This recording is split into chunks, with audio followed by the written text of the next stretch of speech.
like you put in a genre. Are they as good as the real thing? Why, fame comes quickly for the modern-day tribute band. Now, if you're a fan of bands like the Arctic Monkeys or the Killers, chances are you might never get to see them play live, but thanks to the internet, new bands get famous so quickly they don't bother touring small venues like they used to. So, to meet the demand, a new breed of ultra-modern tribute bands are springing up and down doing the gigs themselves. Well, joining me now is Patrick Havron, a music promoter with over 230 tribute bands on his books. Good to see you, Patrick. Why do you think they're so popular?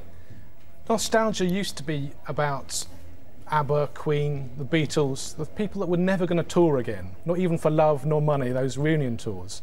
But now people can't see the bands that have become famous so quickly. Does it matter to punters out there that they're not getting to see the real thing?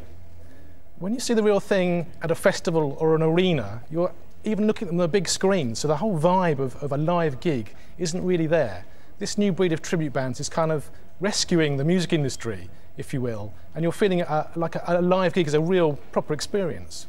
It's interesting, isn't it, how it's changed, because we're used to bands like a Kind of Magic covering Queen or Bjorn Again covering ABBA, but it does seem to be this, as you say, this whole new generation of the really modern bands getting their own tributes already. Yes, young kids can now see Green Days, they can see the Kaiser Killers, the Antarctic Monkeys. There's some great names out there.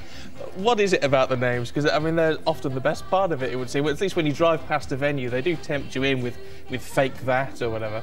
This is the thing, it started with sort of the bootleg Beatles and the counterfeit Stones, and you can play this game at home. Think of your favourite band and then add a sort of Ratner-esque quality to it. So you've got the Pretend Pretenders or Pink Fraud or Illegal Eagles. How good do they have to be? Because there's always a risk, isn't it? If you buy your ticket for a tribute band, that they could be pants. There is that risk, and you do get found out pretty quickly because live music fans are connoisseurs. They like their rock and roll. So if you're performing live, you've got to cut the mustard. But is it a case, so with the bands that you've got, is it a case that they really do sound like the ones they're meant to be imitating, or do they just have that real sort of on-screen presence, if you like? If Not on screen, on stage, I'm thinking about. If you're doing a tribute to a solo performer, perhaps, if you were going to be the next Amy Winehouse, then it's all about the personality, isn't it? But if you're a band, it's about that whole vibe of playing live, playing the songs really well. You know, nobody actually knows who the drummer is in Razorlight, but, you know, seeing Razorlight on stage, for example, could be a really fun experience. Well, I'm sure many people will be checking them out. Patrick Havron, good to talk to you, thank you.